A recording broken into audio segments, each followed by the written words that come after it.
वे मन में भगवान अवरुद्ध हो जाते, बंदी हो जाते। तो इस दृष्टि से ये अवरोध है, निरोध इसको कहते, निरोध। तो निरोध 3 प्रकार का उन्होंने लिखा। आसक्ति निरोध, प्रेम निरोध पहला होता, पहला प्रेम निरोध, दूसरा होता है आसक्ति निरोध, तीसरा होता है व्यसन निरोध। व्यसन निरोध 3 प्रकार का निरोध। प्रेम निरोध आरंभिक, भगवान में प्रेम हुआ, भगवान में प्रेम होने से मन भगवान में रुकने लगता है। जिसमें प्रेम होता है उसमें मन रुकने लगता है। देखो,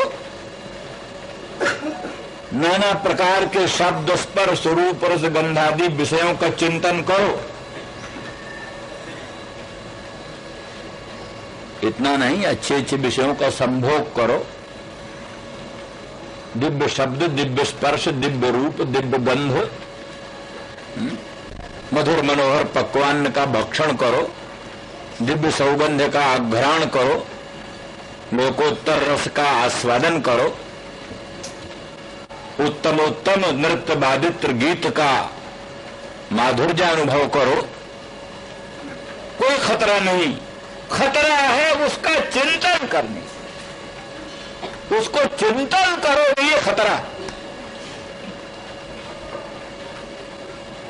बोले विषयान ध्यायतश्चित्तम विषय स्वनुसज्जते। विषयों का चिंतन करते करते प्राणी का मन विषयों में आसक्त होने लगता। क्या है?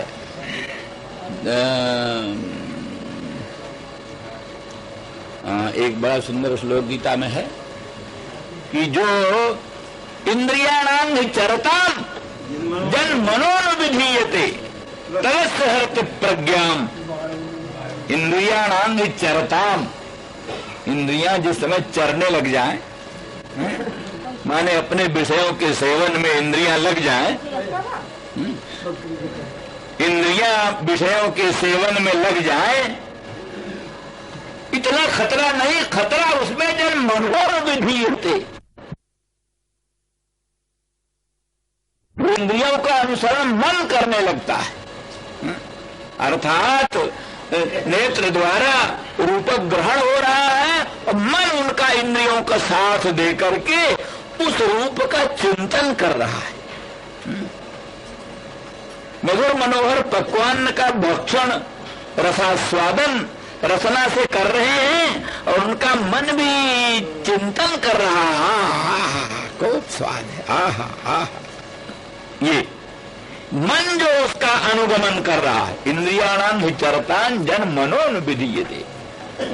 विषयों का सेवन करते हुए इंद्रियों का जब मन अनुसरण करता है, मन उनका अनुगामी बन जाता है, तदस्य हरति प्रज्ञाम, वही उस भोक्ता के प्रज्ञा को, विवेक बुद्धि को खींच लेता है।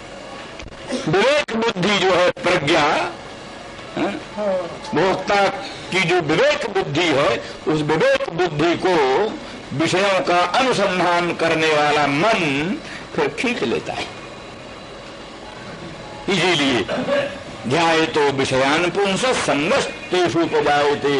विषयों का सेवन करते करते, विषयों का चिंतन करते करते उसमें प्राणी की आसक्ति होने लगती है, प्रीति होने लगती है।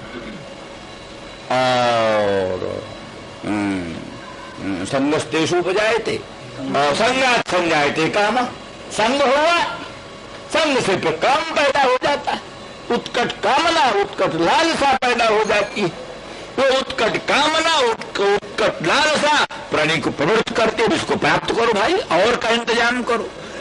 आज तो मोदक मिल गया, अब ऐसा प्रयत्न करो कि कल भी मिले, परसों भी मिले। आज तो ये मधुर मनोहर पकवान, आज तो ये मधुर मनोहर खीर, पायसान्न, उत्तम उत्तम पदार्थ मिल गया, अब ये प्रयास करो कि कल भी मिले, परसों भी मिले। अब तो भाई दूध और चावल और चीनी कहाँ तक बटोर बटोर कर धरे? ऐसी चीज बटोर कर धरो कि जिससे दूध और चीनी और चावल सब अपने आप आ जाया करे। तो नोट बटोरो, फिर नोट बटोरो को और क्या करोगे? हैं? क्योंकि अलग अलग चावल दाल कहाँ तक बटोरेंगे? उसके लिए तो एक सीमा है। इसीलिए कम्युनिस्ट कहते हैं लोगों के पास साइकिल हो सकती है, कोट कमीज हो सकती है और कोई उपभोग की चीजें रहे तो कोई खतरा नहीं, पर जो पैसा बटोर कर रखना ही खतरा है। पैसा बटोर कर रखना, तो आदमी कितना कोट कमीज रखेगा? 2 जोड़ा, 10 जोड़ा, 50 जोड़ा हो गया, बस। इससे अधिक क्या रखेगा? पर नोट तो रख सकता है करोड़ों, नोट करोड़ों रख सकता है। इसलिए उसमें संग्रह करके कुछ एक ही नहीं। खाने की चीजों का संग्रह तो सीमित हो सकता है, परंतु ऐसी चीज का संग्रह आजकल होने लगा कि जिसके में खाने की चीज सामान्य चीज बन जाती है। इस तरह से क्या होता है, यही पाप का जड़ बन जाती है। फिर अनंत संग्रह में प्राणी तन्मय होकर के और अपना सर्वनाश कर लेता है और लोग का भी सर्वनाश कर लेता है। इसलिए संगात संगायते कामः, संग से काम पैदा होता है, तो कामात क्रोध भी जाते। अगर काम किसी तरह से प्रतिहत हुआ, जो हमने चाहा और वो न मिला, तो जो उस काम में बाधक हुआ, प्रतिबंधक हुआ, उससे दुश्मनी हो गई, शत्रुता हो गई, क्रोध हो गए। और क्रोधात बहुत सम्मोह, क्रोध से सम्मोह होता है। सम्मोहात स्मृति विभ्रमः, शास्त्राचार्योपदेश जन्य संस्कार, शास्त्राचार्योपदेश जन्य जो संस्कार है, उस संस्कार से होने वाली जो स्मृति है, उस स्मृति में बाधा पड़ने लगती है। फिर जिस समय जिस शास्त्राचार्योपदेश संस्कार के अनुसार जो स्मरण होना चाहिए वो स्मरण नहीं होता, जो नहीं स्मरण होना चाहिए उसका स्मरण होता है। विवेक नष्ट हो जाता है, प्राणी नष्ट हो जाता है। इस तरह से ये तो संसार की स्थिति, आसक्ति। लेकिन यही आसक्ति भगवान में हो जाए, संसार में विषयों में आसक्ति न होकर भगवान में आसक्ति हो जाए।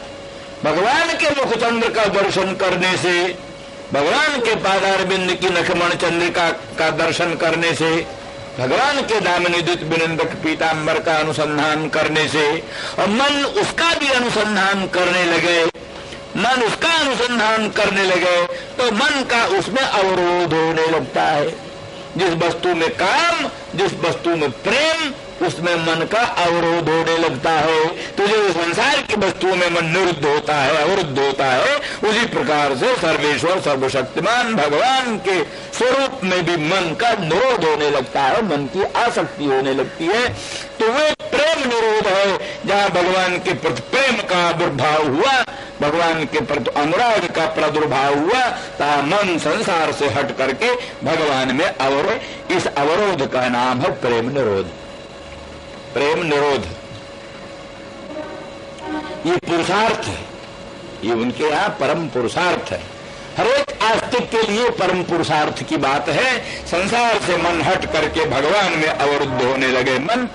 लोग कहते भाई महाराज भगवान में मन रुकता नहीं, मन भगवान में रुके, ये अच्छी चीज है।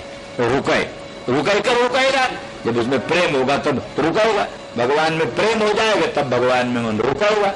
जिसमें प्रेम होता है उसी में मन रुकता है। विषयों में प्रेम होता है इसलिए विषयों में मन रुकता है।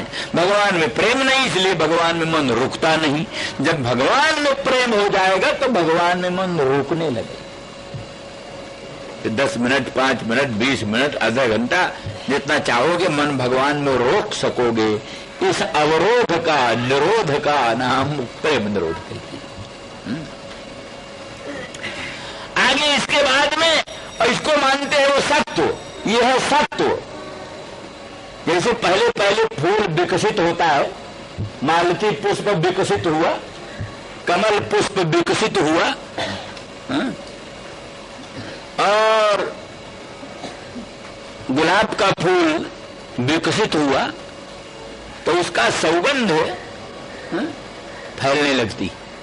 दिग दिगंत में उसका सौगंध, सुगंधी फैलने लगती।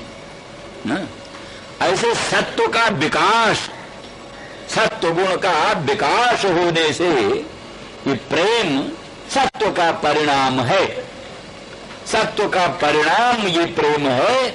वस्तु तत्व का विज्ञान हो, वस्तु तत्व के सौंदर्य का भान हो। प्रेम क्या है? इच्छा विशेष। कैसी इच्छा विशेष? सौंदर्य ज्ञान जनित, सौंदर्य ज्ञान से जनित जो इच्छा विशेष, उसी का नाम प्रेम है ना। हर एक इच्छा का नाम प्रेम नहीं, सौंदर्य ज्ञान जनित। कोई फूल है, बड़ा सुंदर फूल है, फूल की सुंदरता को देख करके मन हुआ है फूल को ले ले। ऐसे सुंदर वस्तु, चाहे सुंदर पुष्प हो, चाहे सुंदर वस्त्र हो, चाहे सुंदर भूषण हो, चाहे सुंदर अलंकार हो, चाहे सुंदर बालक हो, चाहे सुंदर स्त्री हो, चाहे सुंदर पुरुष हो, जो भी सुंदर वस्तु हो, तो उसके वस्तु सौंदर्य से उस वस्तु में इच्छा हो जाती है, उसी का नाम प्रेम। वस्तु सौंदर्य ज्ञान जनित जो वस्तु प्राप्ति की इच्छा, उसी का नाम प्रेम। तो जैसे संसार की वस्तु की सुंदरता का भान आपके मन में होता है, ऐसे भगवान की सुंदरता का भान। अनंत ब्रह्मांड नायक सर्वांतरात्मा सर्वशक्तिमान कृष्णचंद्र परमानंद कन्न मदन मोहन ब्रजेंद्र नंदन, उनकी सुंदरता का भान हो, उनके दिव्य भूषण वसन अलंकारों की मधुरता सुंदरता का प्रतिभान हो, उनके अनंत कल्याण गुण गुणों की सुंदरता का मधुरिमा का भान हो। भान होने से उस सौंदर्य ज्ञान से उनमें प्रेम हो जाएगा, सौंदर्य ज्ञान से उनको पाने की इच्छा हो जाएगी। वही सौंदर्य ज्ञान जनित इच्छा का नाम प्रेम हो गया। प्रेम हो गया भगवान में। श्रीमद् भागवत का यही महिमा, श्रीमद् भागवत भगवान के अनंत कल्याण गुणों का बड़े उत्तम ढंग से वर्णन करती है, भगवान की अनंत सुंदरता का बड़े उत्तम ढंग से वर्णन करती है। इसलिए वो उससे सौंदर्य ज्ञान होता है, सौंदर्य ज्ञान से भगवान में प्रेम हो जाता है, भगवान में प्रेम हो जाने से मन उनमें आसक्त हो जाता है, मन अवरुद्ध हो जाता है, मन बंदी हो जाता है। ये सद्योरुद्ध विरुद्ध थे पृथ्वी। इस प्रकार से ये पहला प्रेम तो सत्व का विकास है, और दूसरा है आसक्ति। आसक्ति, आसक्ति को उन्होंने माना है रज का परिणाम। तो देखो, यद्यपि दुनिया में सत्व उत्कृष्ट है, रज निकृष्ट है, और तम उससे भी निकृष्ट है। कोई आदमी बड़ा दिन रात सोता रहे, मूर्छा में पड़ा रहे, तो मानो तमोगुण का विस्तार है, तमोगुण का। अकर्मण्य बना रहे, मूर्छित रहे, मूढ़ रहे, अकर्मण्यता तमोगुण का परिणाम। और कहीं कहीं किसी प्रकार का व्यामोह हो, व्यामोह हो, तृष्णा से चंचलता हो, तृष्णा से, तृष्णा जनित चंचलता हो, तृष्णा आदि, वो रज का परिणाम, रज का परिणाम तृष्णा। तृष्णा किसी वस्तु की सामान्य इच्छा, प्रेम किसी वस्तु की तृष्णा हो जाए, अत्यंत उत्कट कामना हो जाए, तृष्णा रूप में आ जाए, तृष्णा प्रेम का रूप, काम का रूप, तो वो जो तृष्णा जो है राजस। तो दुनिया में तो राजस त्याज्य है, सत्व ही ग्राह्य है, राजस त्याज्य है, तो तामस और त्याज्य है। लेकिन स्वभाव वैलक्षण होने के कारण यहां भगवान के चरणारविंद के दर्शन की तृष्णा हो जाए तो वो तृष्णा बड़ी प्रशंसनीय है, वो तृष्णा बड़ी प्रशंसनीय है, आदरणीय है। संसार की तृष्णा तो निंदनीय है, पर भगवान के मुखचंद्र के दर्शन की तृष्णा, ये तृष्णा बड़ी प्रशंसनीय है।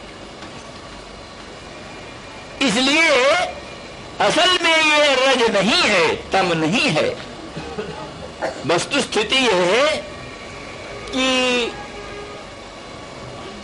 जो अलौकिक सृष्टि होती है, लौकिक सृष्टि के हेतु तो सत्व रज तम होते ही, परंतु अलौकिक सृष्टि भी कोई होए, भगवान भक्त के लिए कोई लोकोत्तर वस्तु की सृष्टि करें, तो हर एक सृष्टि मात्र में प्रकाश की अपेक्षा है, हलचल की अपेक्षा है, अवष्टम्भ की अपेक्षा है।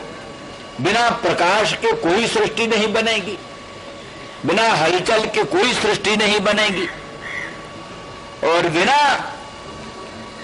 अवष्टम्भ के, रुकावट के कोई सृष्टि नहीं होगी।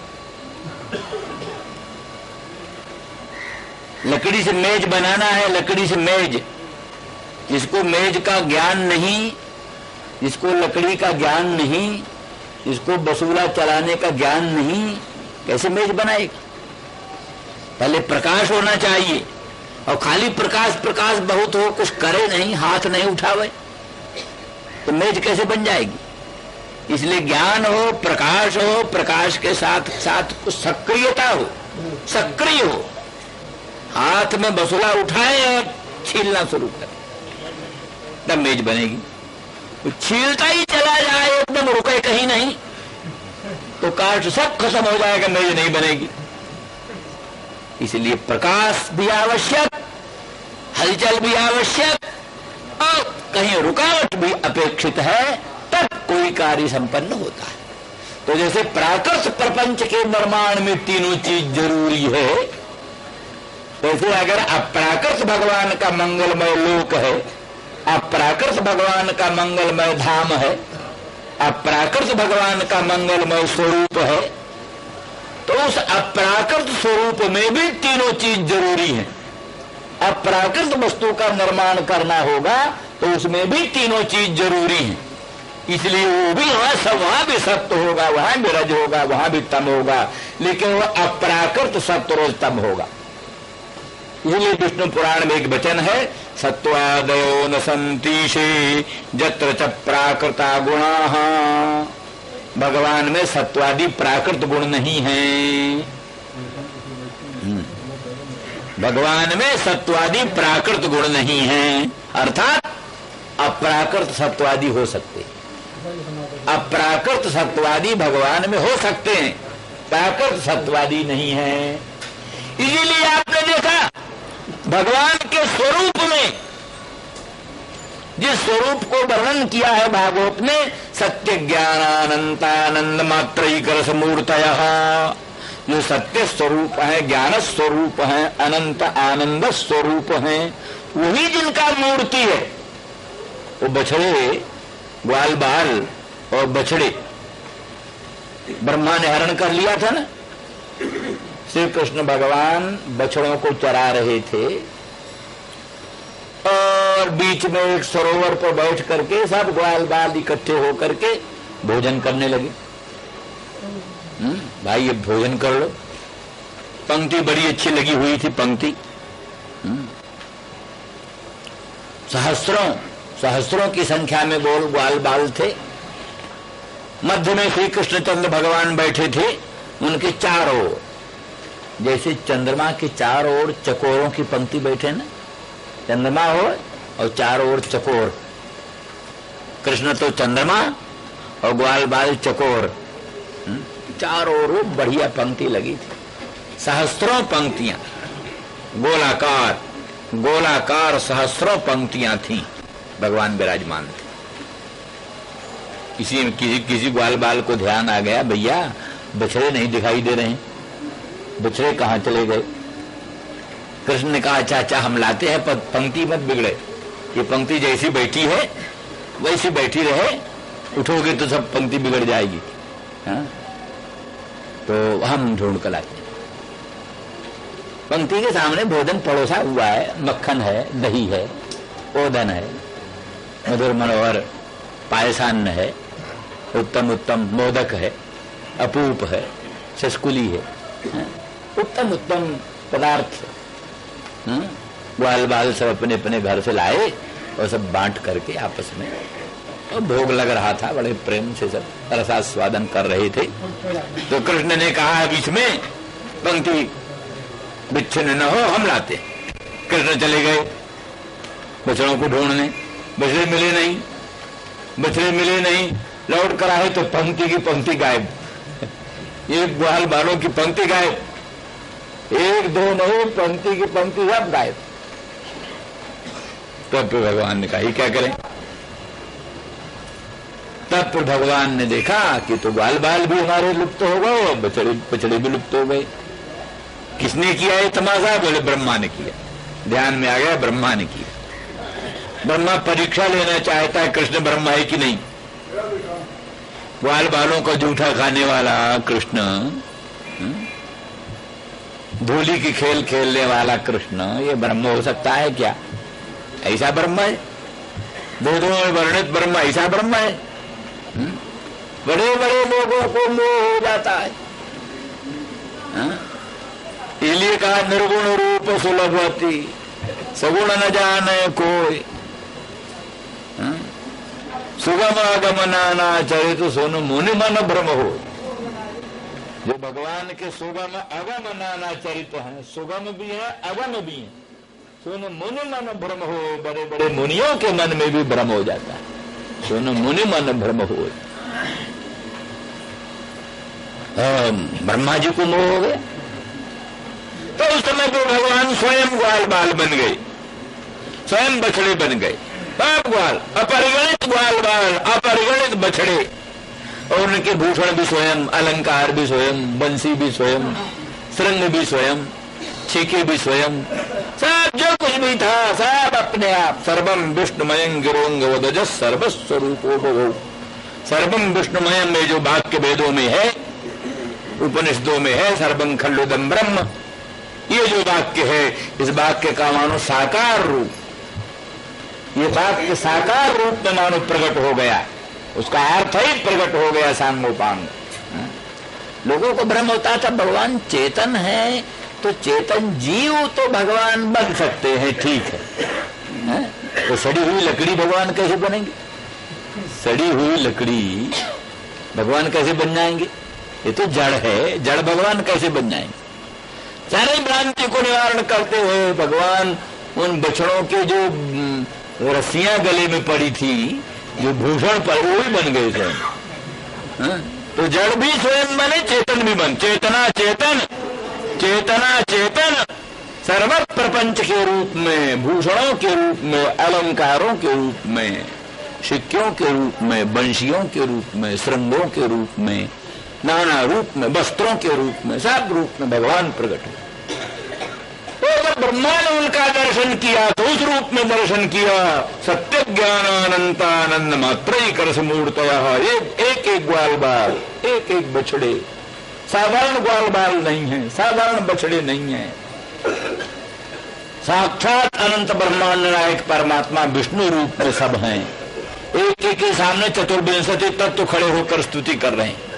प्रकृति तत्व, महत्त्व, अहम तत्व, पंच तन्मात्रा, षोडश विकार, चतुर्विंशति तत्व ही मूर्तिमत भूरूपासिता, मूर्तिमान होकर चतुर्विंशति तत्व, 2400 तत्व मूर्तिमान होकर के एक एक ग्वाल बाल के सामने, एक एक बछड़े के सामने खड़े होकर स्तुति कर रहे हैं। ये रूप देख करके ब्रह्मा को बड़ा आश्चर्य। तो वहां जो स्वरूप बतलाया उनका, उसी स्वरूप में वर्णन किया।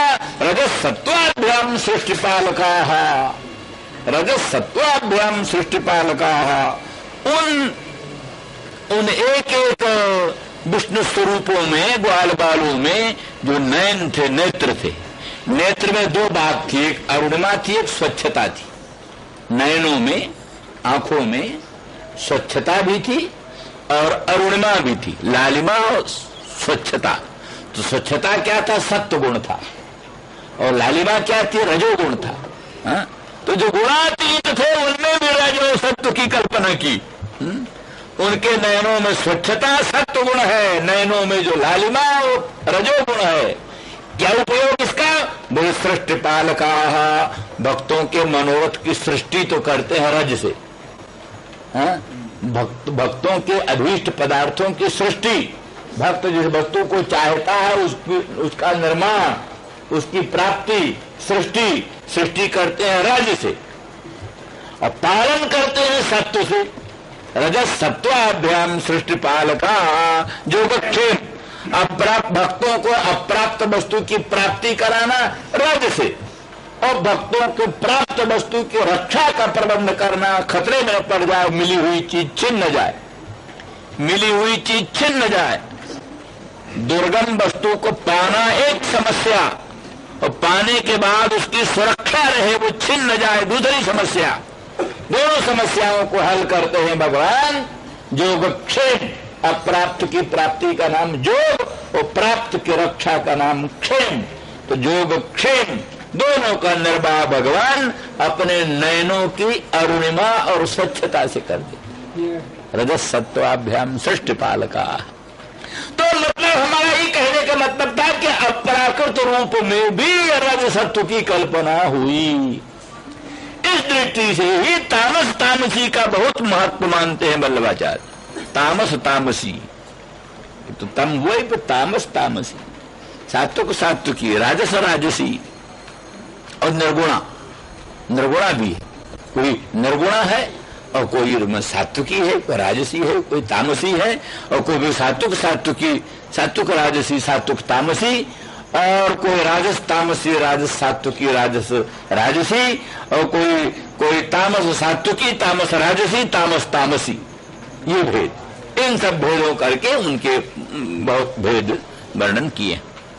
तो ये जो आगे चल करके आसक्ति हुई वो रज का परिणाम, जिसमें तृष्णा बढ़ जाती है, जिसमें कुछ अत्यंत आसक्ति बढ़ जाती है। तो आसक्ति से जो निरोध है, प्रेम के अनंतर जो आसक्ति पैदा होती है भगवान के प्रति आसक्ति, जैसे किसी कामिनी को अपनी प्रियतमा प्रेयसी कामिनी के प्रति आसक्ति, जैसे किसी अत्यंत अनुरागिणी अम्मा को अपने प्रिय लाडले लाल में अत्यंत आसक्ति, इस प्रकार की आसक्ति भगवान को, भगवान के स्वरूप में आसक्ति हो जाए, आसक्ति से जो मन संसार से हट करके भगवान में बंदी हो जाए, अवरुद्ध हो जाए, इस निरोध को आसक्ति निरोध कहते हैं। ये आसक्ति निरोध है। इसके बाद में फिर होता है व्यसन। आसक्ति से भी ऊंचा होता है व्यसन। व्यसन उसको कहते हैं जो छुड़ाए न छूटे। माता कहे तो भी न छूटे, पिता कहे तो भी न छूटे, गुरु कहे तो भी न छूटे, वेद कहे तो भी न छूटे, स्वयं चाहे तो भी न छूटे। स्वयं रोता है, महात्माओं के साथ जाकर प्रार्थना करता है, हाथ जोड़ता है, महाराज मेरा ये व्यसन छूट जाए, कृपा करो मेरा व्यसन छूट जाए, मेरा जीवन नष्ट हो गया इस व्यसन के पीछे, ये व्यसन छूट जाए। प्रतिज्ञा करता, आज से आपके सामने प्रतिज्ञा कर रहा हूं इसको छोड़ दूंगा। 5वें दिन देखते फिर उसी व्यसन में लग गया। बोले क्या हुआ? बोले क्या करें, प्रतिज्ञा तो किया पर चली नहीं प्रतिज्ञा, क्या करें महाराज, प्रतिज्ञा चली नहीं। ये व्यसन, व्यसन, ये व्यसन प्राणी को, जैसे संसार का व्यसन, ऐसे किसी बड़भागी को भगवान का व्यसन हो जाए, किसी बड़भागी को भगवान का व्यसन हो जाए। जैसे किसी को सुरापान का व्यसन, किसी को दूध खेलने का व्यसन, किसी को कामिनी संग्रह का व्यसन, ऐसी किसी बड़भागी को, किसी सौभाग्यशाली को भगवान के चिंतन करने का व्यसन हो जाए। आशा बसन व्यसन यहति नहीं, रघुपति चरित होई तह सुनहि। सनकादिकों को ये व्यसन था, यद्यप आशा बसन थे, कपड़ा उपड़ा नहीं रखते थे, नंगे रहते थे, दिगंबर। आशा बसन, आशा माने दिशा, दिशाई जिनका बसन है। आशा बसन, इतने तो त्यागी, पर व्यसन यहति नहीं, ऐसे त्यागियों को एक व्यसन लगा हुआ था। वो क्या व्यसन लगा था? व्यसन ये लगा था कि रघुपति चरित्र होई तह सुनहि। जहां रघुपति चरित्र का वर्णन हो, वहां रघुपति चरित्र का रसास्वादन करने के लिए वो सनकादिक पहुंच जाए, ये उनको व्यसन।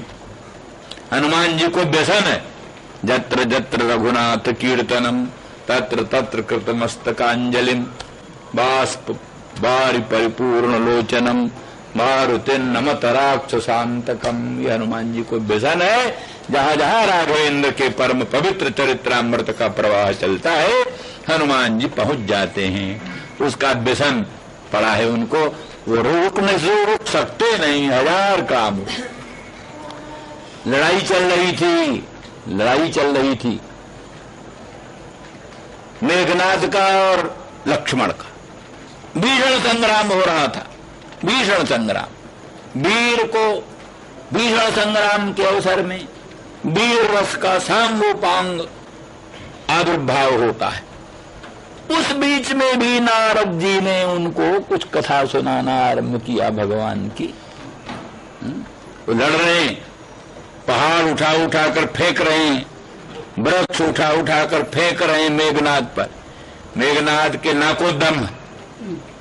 उस अवसर पर पहले सुनते हैं, ऋषियों को सब मानते थे ना, दैत्य भी दानव भी सब मानते थे, देवता भी। तो किसी दिन नारद जी गए रावण के पास। रावण ने कहा महाराज आप सबका काम करते हैं, हमारा तो कुछ करते नहीं। बोलो भाई क्या है, बोलो बताओ। बोले जरा सही हनुमान को गाफिल कर दो तो हमारा काम बन जाए ना। ये हनुमान को जरा असावधान कर दो। बोले आज लो, अभी देखो बताते। वो जाकर बीणा बजाते हुए हर गुणगान करने लगे। अब ऐसा वो तो रसिक बिसनी है, इसके चरित्रामृत रसास्वादन के बिसनी है हनुमान जी। उनका कान उधर लगा, युद्ध कर रहे उधर कान उधर लग गया। तो धीरे धीरे नारद जी पीछे हटने लगे। नारद जी धीरे धीरे पीछे हटने लगे तो फिर उसके द्वारा आकृष्ट होकर भी थोड़ा थोड़ा पीछे हटने लगे। बस जरा सा असावधानी हुई, मेघनाथ ने मार दिया, शक्ति लग गई, लक्ष्मण गिर गए। उठा रहा था मेघनाथ, ध्यान क्या हुआ? नारद जी महाराज जा रहे हैं, हमारा काम है। तो नारद जी चले गए। फिर जो हनुमान जी ने उठाया लक्ष्मण जी को, ले गए भाई, जो कुछ भी हुआ। पर कहने का मतलब ऐसे वीर रस के संचार दशा में भी वो व्यसन ऐसा काम करता है कि वो दूसरी ओर प्रवृत्ति कर देता है। ऐसा व्यसन, ऐसे व्यसन भगवान में हो जाए जैसे दुनिया में लोगों का व्यसन होता है, ऐसे दुनिया में व्यसन न हो करके, सुरापान में व्यसन नहीं, दूतक क्रीड़ा में व्यसन नहीं, वेश्यागमन में व्यसन नहीं, और किसी पदार्थ में व्यसन नहीं। व्यसन हो भगवान का चरित्रामृत रसास्वादन में, भगवान के मुखचंद्र का ध्यान करने में, भगवान के पादार बिंद नखमण चंद्रिका का ध्यान करने में, ये व्यसन हो। तो इस व्यसन से भी फिर मन का निरोध होता है, संसार से मन हटकर भगवान में लुक जाता है। इसका नाम व्यसन निरोध है। ये 3 प्रकार का निरोध होता है।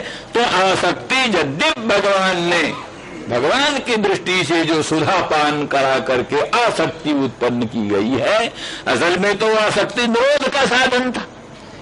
जो भगवान के मुखचंद्र के अधरामृत का पान करने से अधर सुधा के प्रति आसक्ति हुई, प्रीति हुई, अतिशय उत्कंठा हुई, इसके द्वारा उनका मन भगवान के स्वरूप में आसक्त हो गया। ये आसक्ति निरोध भगवान की दृष्टि से तो ऊंची चीज थी, लेकिन ये तो अभी प्रेम और मार्ग में और विफल होकर के उसके दोषानुसंधान करती हुई इस प्रकार की बात कर रही हैं। अब फिर कल फिर बात सुनाएंगे। श्री राम जय जय राम।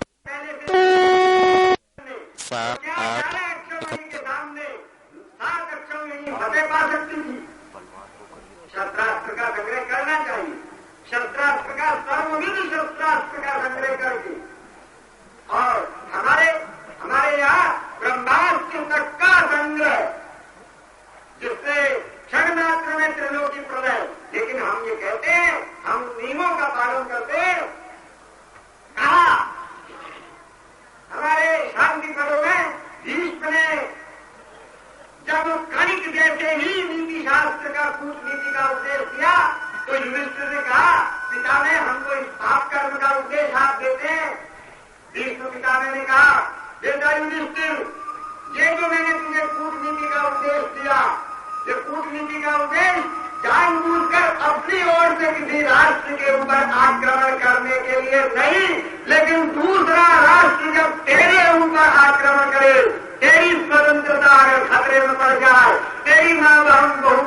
इज्जत अगर खतरे में पड़ जाए, तेरी सभ्यता संस्कृति अगर खतरे में पड़ जाए, तेरा धर्म अगर किसी समय खतरे में पड़ जाए, तो तुझे बेखटके इस प्रकार की राजनीति का, कूटनीति का अवलंबन करने की छूट है।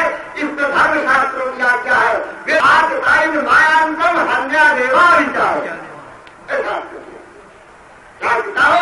और इसी उद्देश्य के लिए तो, इसी उद्देश्य के को सामने रखकर तो भगवान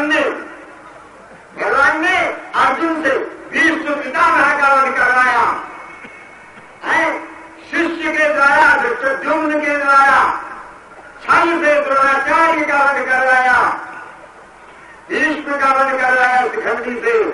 शिखंडी को आगे करके अर्जुन को पीछे करके, क्या राष्ट्र की रक्षा के लिए, धर्म की रक्षा के लिए, देश की रक्षा के लिए, सभ्यता संस्कृति की रक्षा के लिए इस प्रकार लोगों के सामने भीख मांगने से काम नहीं चल सकता। आज हम तो कहते हैं ये जितने हम तो आजकल की स्थिति जब देखते हैं इन हमारे ढाका विधानसभाओं की, तो हमें तो ययाति याद आ जाता है। ययाति के सामने जो विलासिता के साधन नहीं थे, आज हमारे नेताओं के मगनों में उनसे अधिक विलासिता के साधन है। हमने कई बार कहा कि इनको बाहर निकाल करके फेंको, चाणक्य की तरह झोपड़ी में रहना सीखो, और इससे जितना पैसा बचे उन सब पैसों से तुम आर्म्स और एम्यूनिशन खरीद करके कौन यहाँ तो पुत्र की युवावस्था लेकर के भी वोट बोलने की इच्छा हुई, बड़ी मुश्किल से आजादी मिलकर के, और मिनिस्टरी कलेक्टरी और रजिस्ट्री हुई। ये स्थिति हो, ऐसी परिस्थिति में केवल प्रस्ताव पास करने से काम नहीं चलेगा। हम आप लोगों से कहते हैं, सरकार को बारंबार यह कहना चाहिए कि प्रक्रिया अनिवार्य सैनिक शिक्षा होनी चाहिए इस समय भारतवर्ष के अंदर। प्रत्येक व्यक्ति, या हमारे यहाँ तो लिखा है, अब हमको अपनी स्थिति का, कि हमसे वृद्ध आचार्य लोग यहाँ पर विराजे हुए हैं, शस्त्रम विज्ञाति निर्णायम धर्मो युद्धोपरुज्यते, ये वचन तो हमको धर्मशास्त्र में मिलता है। अब यहाँ विज्ञाति पद यदि सन्यासी का भी उपलक्षण हो, तो हम तो अपने आप को और इन सब साधुओं को कहते हैं, यदि देश पर इस प्रकार की आपत्ति आए तो तुम लोग भी बेखटके शंकराचार्य भगवान की जय।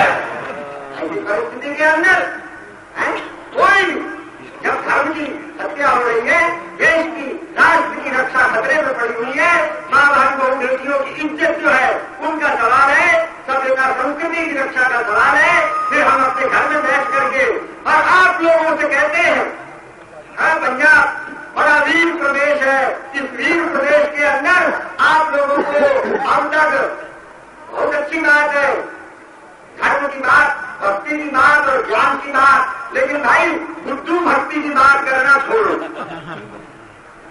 भक्ति बड़ी अच्छी, लेकिन भक्ति अर्जुन जैसा तो कोई भक्त हो नहीं सकता भगवान का, संजय जैसा कोई भक्त हो नहीं सकता भगवान का, बड़ा भक्त था वो नहीं। लेकिन हमारे यहाँ तो संजय जो दूत का काम करता था, वो भी कौरवों की ओर से लड़ता था, लड़ता। इसलिए आप प्रत्येक भारत का बच्चा लड़ना सीखे अपने दुश्मन से।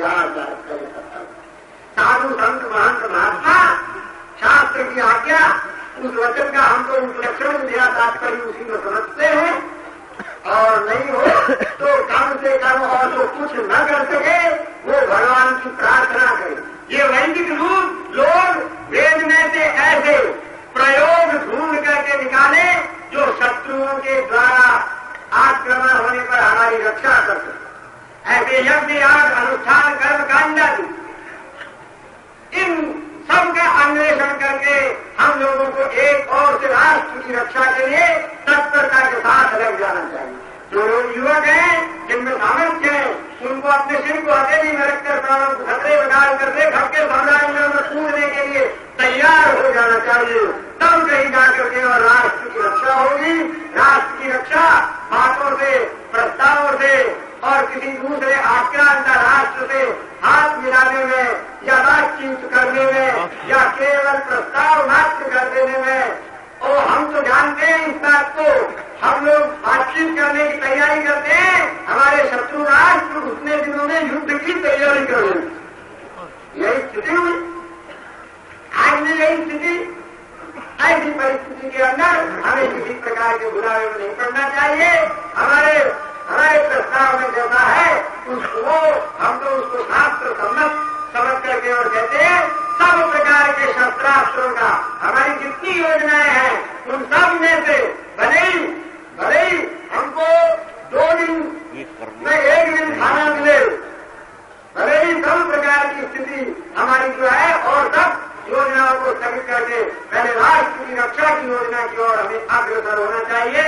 और सब प्रकार से हमारे यहाँ से चंडियां देवियां, हमारे यहाँ के बालक छोटे छोटे से अभिमन्यु जैसे जिनकी युवावस्था तक प्राप्त नहीं हुई, ये राष्ट्र की रक्षा के लिए जब प्राण देने के लिए तैयार हो जाते हैं, ऐसी परिस्थिति के अंदर भारतवर्ष का इस समय एकमात्र कर्तव्य है यहाँ साधु संत और राजनीति में जितने इसी प्रकार धर्मशास्त्र में, तंत्र शास्त्रों में, वेदों में जितने शत्रु मारण के प्रयोग हो उन सब प्रयोगों का अन्वेषण करके और इस समय पंडितों को, विद्वानों को उन प्रयोगों की ओर रहना चाहिए। धनवानों को अपना धन शस्त्रास्त्र के संग्रह के अंदर खर्च अधिक से अधिक करना चाहिए। इस कार्य के अंदर सरकार जितनी सहायता मांगे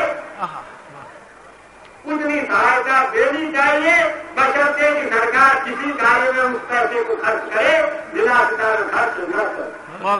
इसी प्रकार कश्मीर की स्थिति आज बड़ी भयंकर, एक ओर यह स्थिति है, दूसरी ओर वह सर्वतंत्र स्वतंत्र सत्ता नाम मात्र की अपनी रख करके और उन व्यक्तियों की जिनमें पंचमांगित्व का संदेह हो सकता है।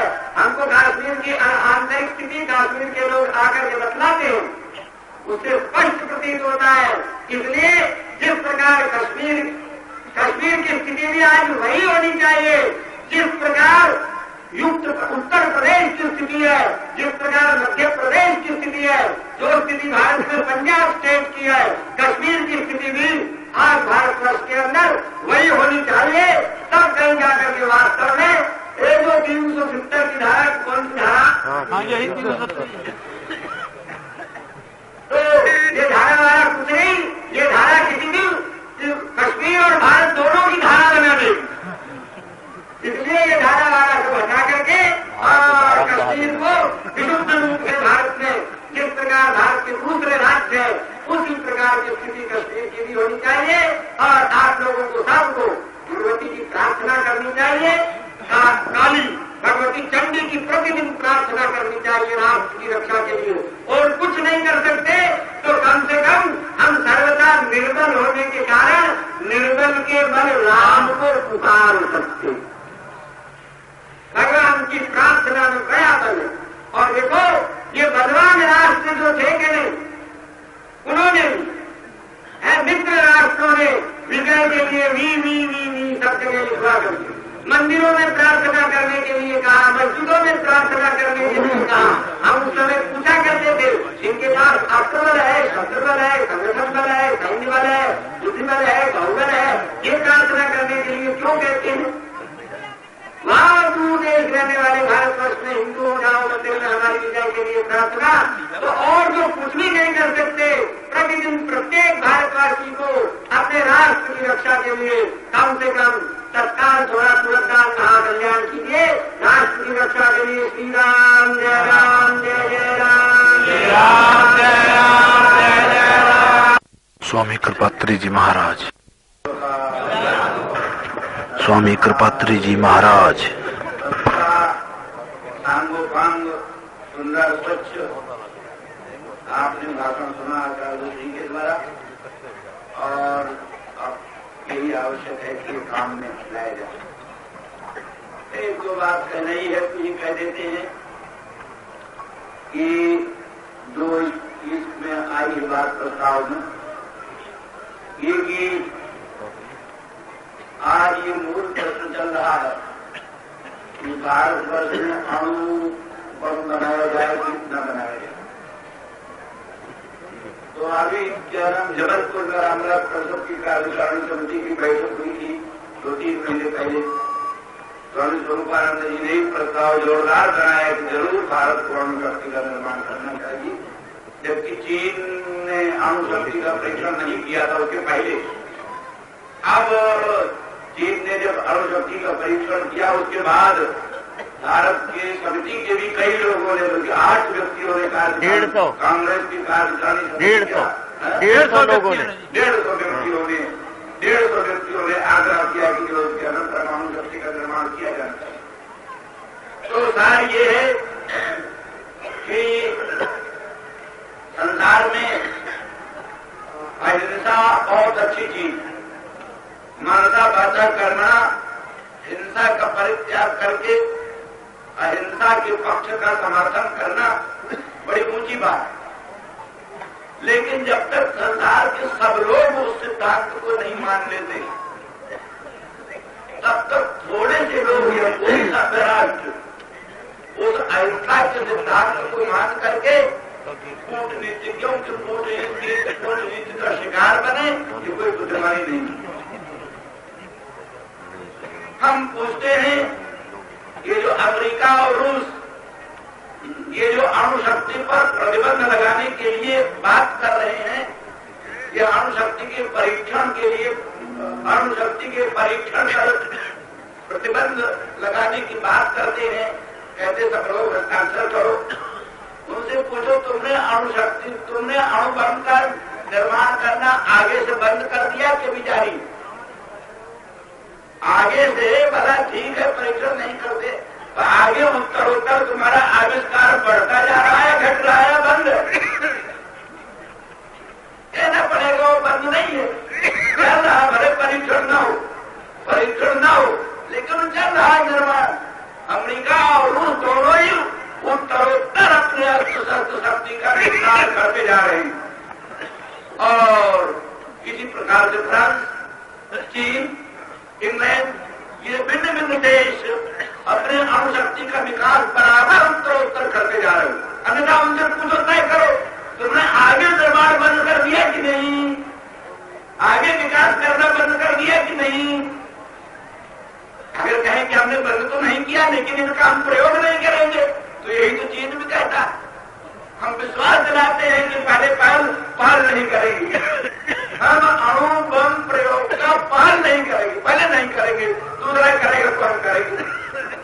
अभी आचार्य सिंह ने बताया हमारे यहाँ सबसे बड़ा ऊंचा अस्त्र पाशुपत अस्त्र, जिसके लिए अर्जुन ने जाकर के इंद्रकील पर्वत पर प्राप्त किया और अनंत ब्रह्मांड नायक परमात्मा भूत भावत विश्वनाथ सदाशिव का साक्षात्कार किया था और उनके द्वारा पाशुपत अस्त्र प्राप्त किया था। वो पाशुपत अस्त्र एक ही क्षण में अनंत ब्रह्मांड को भस्म कर सकता। एक ब्रह्मांड की कहानी नहीं, पाशुपत अस्त्र अनंत ब्रह्मांड नायक भगवान शंकर के संहार कर सकते। पाशुपत अस्त्र अर्जुन ने प्राप्त किया, लेकिन भयंकर से भयंकर संकट आया, उस पाशुपत अस्त्र का कभी प्रयोग किया ही नहीं। भयंकर से भयंकर संकट, कई बार ब्रह्मास्त्र का भी प्रयोग हुआ। तो जब दूसरे लोगों ने ब्रह्मास्त्र का प्रयोग किया तो भगवान की आज्ञा अनुसार अर्जुन ने उस दूसरे ब्रह्मास्त्र को रोकने के लिए मात्र केवल ब्रह्मास्त्र का प्रयोग किया, लेकिन पाशुपत अस्त्र का प्रयोग कभी किया ही नहीं रहा। लेकिन शक्ति थी, शक्ति रखी। तो कहने का अभिप्राय ये है कि भारत की स्वराज्य परंपरा रही और फिर आज स्वयं भारत सरकार मान रही।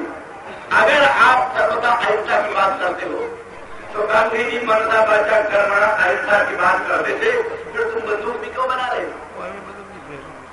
दूसरे ढंग के परमाणुओं का भी निर्माण क्यों कर रहे हो? दूसरे ढंग के बम का निर्माण, दूसरे अस्त्र शस्त्र का निर्माण क्यों कर रहे हो? फिर तो पूरे अहिंसक बनो, मनसा वाचा कर्मणा।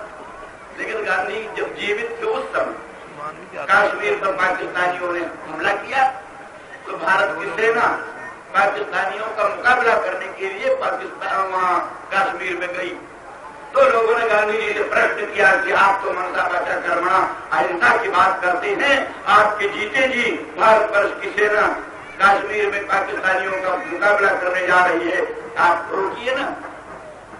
तो गांधी जी चुप हो गए, कहने लगे नहीं नहीं ये कुछ नहीं, ऐसी अहिंसा कायरता की अहिंसा है, ऐसी अहिंसा को हम नहीं माना करते और कायरता के आधार पर अहिंसा का हम मान लेंगे।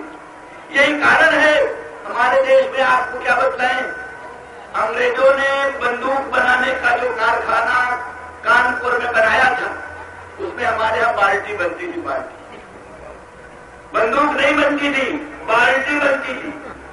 जब चीन ने हमला किया, अंग्रेज सहायता करने के लिए आए, अमेरिकी सहायता करने के लिए आए, उनके कुछ विशेषज्ञ उस कानपुर के कारखाने को देखने आए, देखा वहां तो बाल्टी बन नहीं। अरे बड़े बड़े मानो हम तो यहाँ बंदूक का कारखाना स्थापित करके गए थे, तो यहाँ बाल्टी बना रहे। मतलब उन्होंने कहा हमको तो बाल्टी बनाना है, पानी पीने के काम में आएगा, बंदूक तो काम में नहीं आएगी। लेकिन हमारे पंडित नेहरू ने कहा हम वस्तुतः चीन के भ्रमण से वस्तुस्थिति के धरातल में आ गए। अभी तो हम तो किसी काल्पनिक जगत में विचर रहे थे, स्वयं पंडित नेहरू ने कहा हम तो अभी तक किसी काल्पनिक जगत में विचर रहे थे। चीन के आक्रमण से हमारी आंखें खुल गई, हम वास्तविक धरातल में आ गए, ये उनको मालूम हुआ। और फिर अर्थशास्त्र का संग्रह और अर्थशास्त्र का निर्माण ईश्वर ने अच्छा किया। अमेरिका ने, इंग्लैंड ने सर्वथा बिला शर्त एकदम सब प्रकार की सहायता देना मंजूर किया। उनका अपना विश्वास था जो भी हो, परंतु किस तरह से चीन का जो मुकाबला किया गया। तो कहने का अभिप्राय जब हमको दूसरे अर्थशास्त्रों का निर्माण करना ही पड़ रहा है, सैनिक संगठन करना ही पड़ रहा है और उसके ऊपर गरीबों की गाढ़े पसीने की कमाई का अरबों रुपया भी खर्च हो रहा है, तो मैं ये भी जानते हो उस परमाणु शक्ति के सामने तुम्हारे शत्रुओं को उधर से नहीं, न तो कुड़कुड़ी ने एक धमाका, तो तुम कुड़कुड़ करते रहो, एक धमाका के साथ सब खत्म हो जाएगा।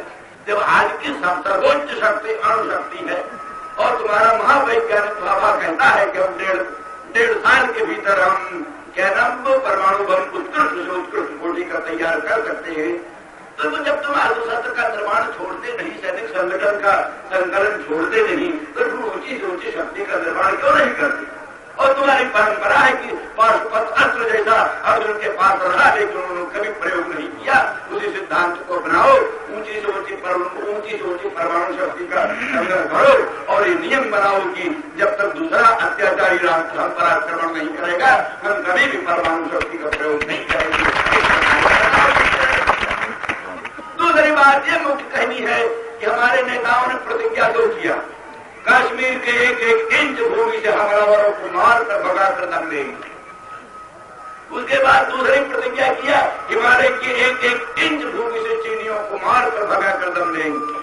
वो प्रतिज्ञाएं अलमारी में बड़ी बड़ी चढ़ रही और 2 बार प्रतिज्ञा किया हिमालय के संबंध में 2 दिन पंडित नेहरू ने 2 बार प्रतिज्ञा की। मैं फिर इस प्रतिज्ञा को दोहरा रहा हूं, हिमालय के एक एक इंच भूमि से हमलावरों को मार कर भगा कर दम। मैंने कहा भाई कश्मीर की प्रतिज्ञा अभी तक सड़ रही है बड़ी बड़ी, वही कहीं प्रतिज्ञा की हालत तो वही हुआ, वही वार्तालाप हो रही।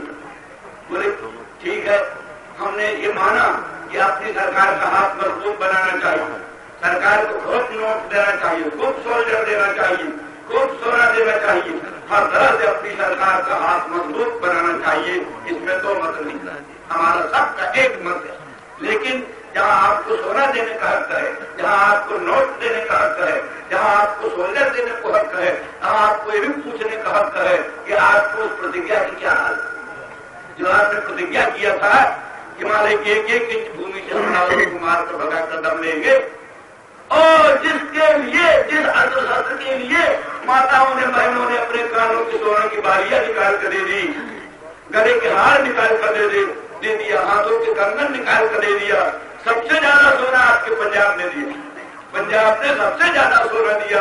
तो जिसको सोना देने का हक है, जिसको सोलर देने का हक है, जिसको नेपाल और लद्दाख के मोर्चे पर अपना प्राण समर्पण करने का हक है, उसको ये भी हक है कि अपने नेताओं से पूछे कि तुमने जो प्रतिज्ञा किया था कि हिमालय के एक एक भूमि से हमलावरों को मार कर भगा कर दम देंगे, अब क्या?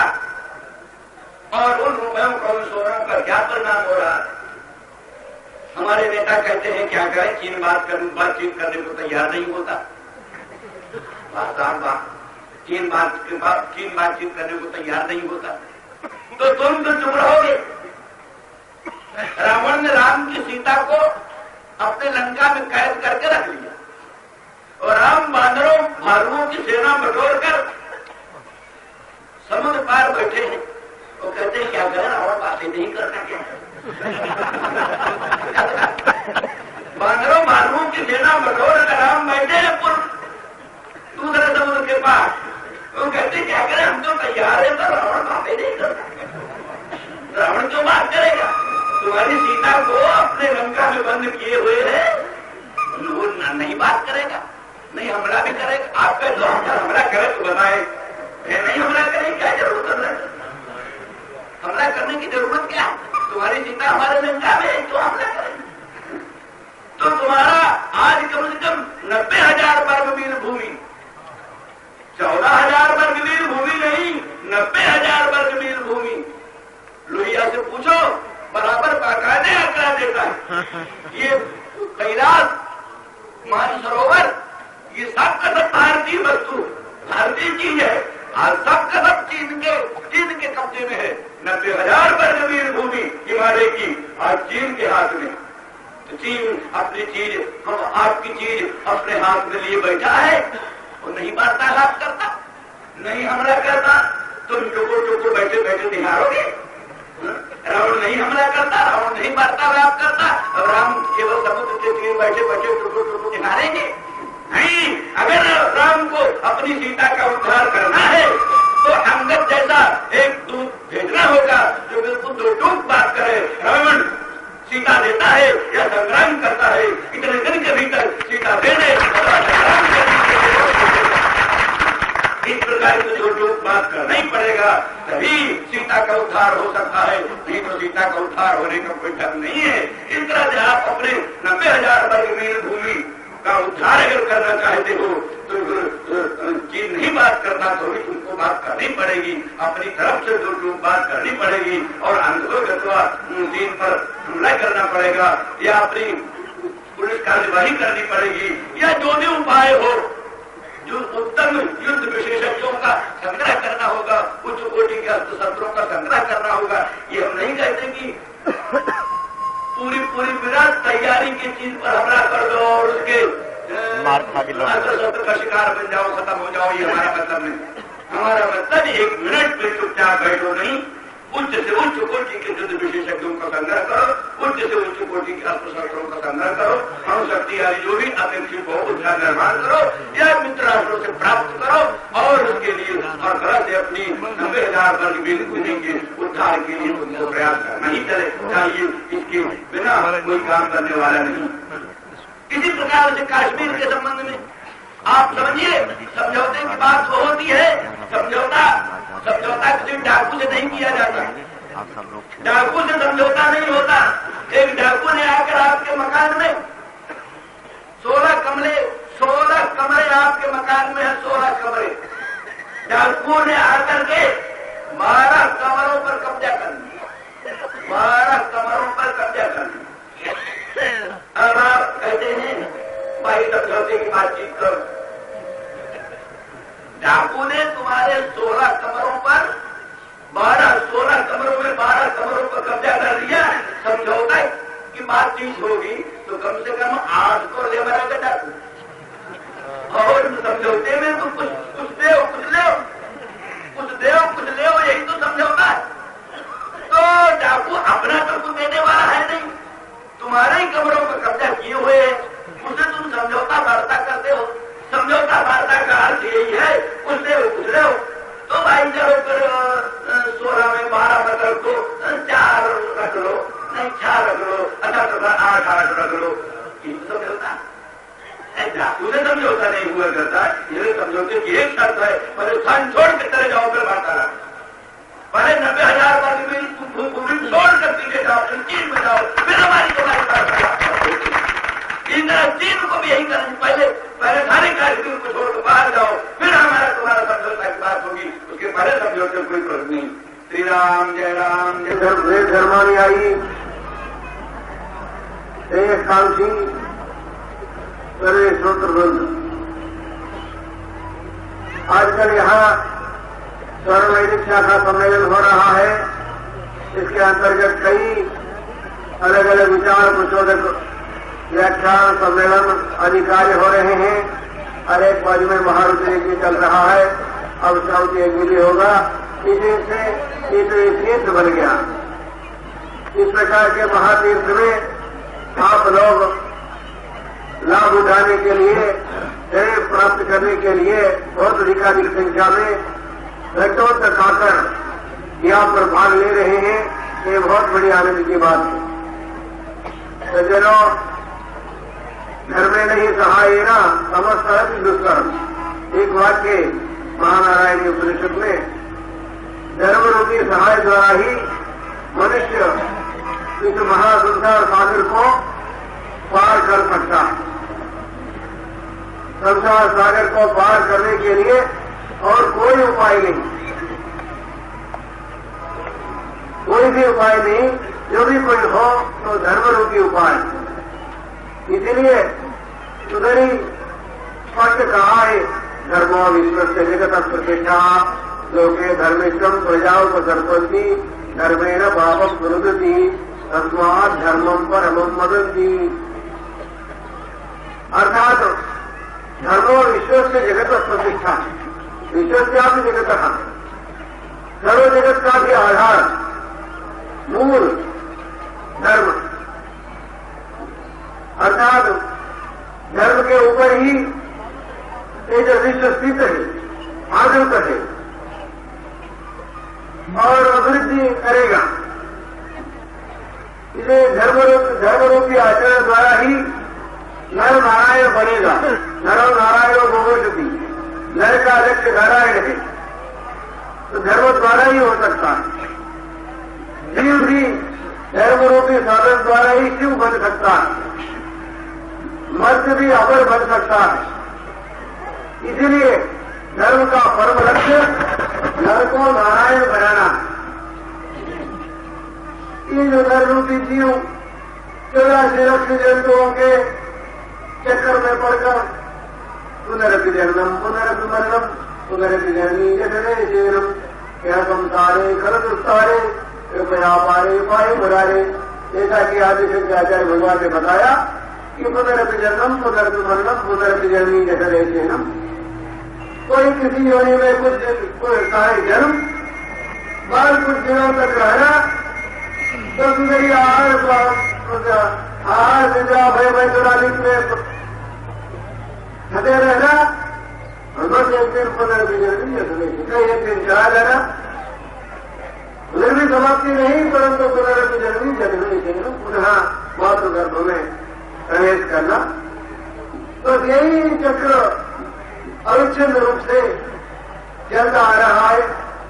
उसमें जो जीव लिखा जा रहा है, इसमें कहीं भगवान की कृपा से पूर्व जन्म पुण्य कृपा से और मनुष्य जन्म में आया हुआ है।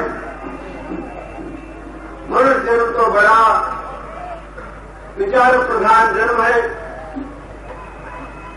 अन्य प्राणियों की अपेक्षा मनुष्य में बुद्धि शक्ति और उसमें भी विचार शक्ति अत्यंत अधिक है। बुद्धि तो इतर प्राणियों में भी है, पशुआद भी 40 ये ब्रह्मसूत्र भाष्य के अंत करते हुए आचार्य भगवान ने पति बताया, ऐसा कलो पानी पर विरुद्धि गति दंड पानी प्रतिधावती वहां भक्त महीने चली इत्यादि स्थानों में इतर प्राणियों में भी हित प्राप्ति अहित परिहार इच्छा इतना मात्र तो है ही, परंतु मनुष्य में वस्तुता उससे भी आगे बढ़कर शांति सुख को और कहां से प्राप्त होता है और ये प्राप्त करने के लिए क्या करना चाहिए इत्यादि उपाय ढूंढने के लिए विचार शक्ति है। ये जो विचार शक्ति है यही इतर सब प्राणियों से भी मनुष्य को विशिष्ट बनाती है। इसलिए ये जो विचार शक्ति मनुष्य में है उसको उपयोग करना चाहिए, सदुपयोग करना चाहिए। नहीं तो मनुष्य में केवल आहार निद्रा भय वैतरालिक में ही जो बना रहेगा विषय वासना में ही फंसा रहेगा, दुनिया के चमक चमक में ही पड़ा रहेगा और एक दिन विदा होगा तो इसमें बड़ा विशेषता ही क्या, मनुष्य की विशेषता ही क्या। अपने निजी कल्याण के संबंध में, स्वार्थ के संबंध में भी जो विचार नहीं किया तो मनुष्य ने भाकर के भी क्या लाभ उठाया। इधर कौन वस्तु बुढ़ात्मा, ये तो स्वार्थ प्रमाद थी, इससे बढ़कर और मूर्ख कौन हो सकता है जो स्वार्थ प्रमाद थी, अपना कल्याण के संबंध में अपना बाबत में भी प्रमाद आरोप करता हूं। आज वही बड़ी दुर्दशा हो गई है, मनुष्य लोग अपने निजी बाबत में भी प्रमाद आलोचना पड़ेंगे, अपने कल्याण के संबंध में, अपने श्रेय के संबंध में भी बड़े उदास हैं। इसीलिए लोगों को अपना परम निश्चय परम सुख प्राप्त करने के लिए अवश्यमेव प्रयत्न करना चाहिए। मनुष्य को रोज रोज प्रातःकाल और शाम को अपने जीवन की परीक्षा करनी चाहिए। परीक्षा तो भगवान बुद्धिया नित्य चरित महात्मा इनमें मुझमें सूर्यम इंद्र सत्वर से रोज रोज व्यापारी लोग अपने हिसाब किताब में जो करते हैं, बैलेंस लगाते हैं, बैलेंस देखे बिना उनको नींद नहीं आती। इस प्रकार मनुष्य को भी जो हिसाब किताब करनी होगी सभी को। परीक्षेता कुमार बुद्धिया नित्यम चैत्र आत्मा, कुमार नित्यम बुद्धिया आत्मा चैत्रम परीक्षेता। रोज रोज हर रोज अपने चरित्र को